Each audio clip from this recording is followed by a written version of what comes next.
take a second just to think about not having any control, being forced to do something that you can't stop. My name is Kreuser, and I'm going to talk about addiction amongst college students. I want to talk about this because there are over 21 million young adults that suffer from addiction each year, and one of my friends from high school suffered from addiction as well. College students are twice as likely to become addicted over middle-aged adults. This is the scariest part for me because college students are in a very vulnerable stage in their life.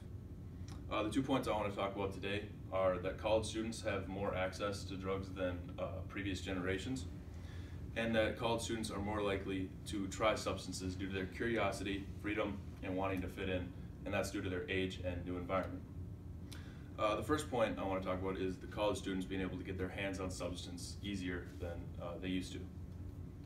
Most drugs were made illegal just about at the time of the turn of the 20th century.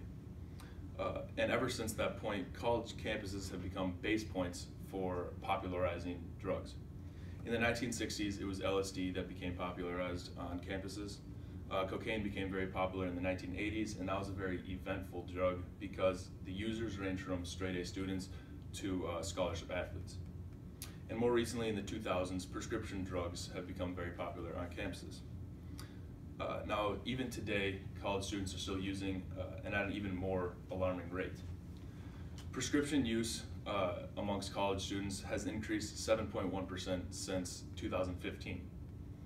And the use of any illicit drug since 2015 amongst college students has increased 16.1%. I think that a crazy fact is that 23% of students have admitted to being addicted to an illicit substance over the last month.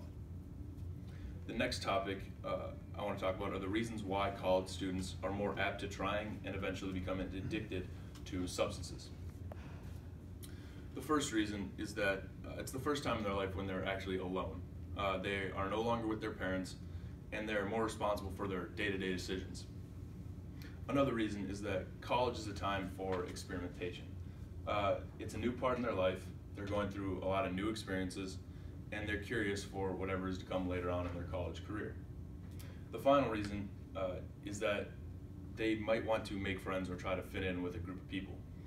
I think frats or athletic teams could be one of the main reasons for that, as they want to try to impress people or make an impression.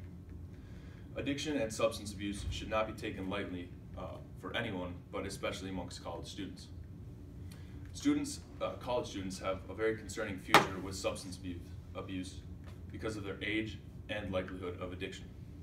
Not only are students more likely to find substances on campus, but the new environment and new situations could pressure them into using those new substances. If you've ever been a part of a student's life that has gone through addiction, you know how scary it can be. But try to imagine yourself as one of those 21 million students that are controlled by something that can fit in the palm of your hand.